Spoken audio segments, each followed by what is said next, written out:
Grabe dito, para ako si Sadako. So dahil maliit ka, kasyang-kasya ka, pero ako kaya. Sige, try Oh, mo. medyo mahirap pumasok.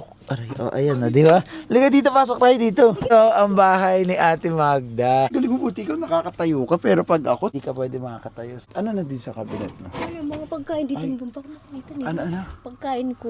Ah, pangkain mo. So, bakit nakapasok ng mantika dito sa Ha? loob? Wala kasi ano yan. Ano pang mamahalin? Pabagay ko.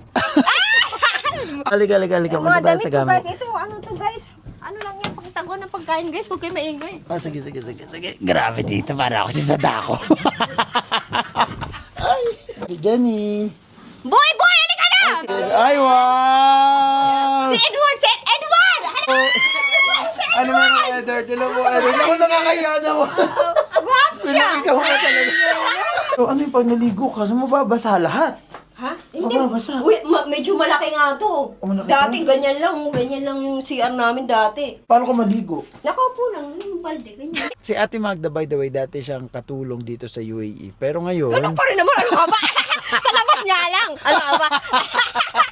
dati stay in siya. So, pag stay in, ang nangyayari is walang pahinga. Wala kang pahinga, kahit natutulog ka, gigisingin ka. Mahirap, kasi madaling araw.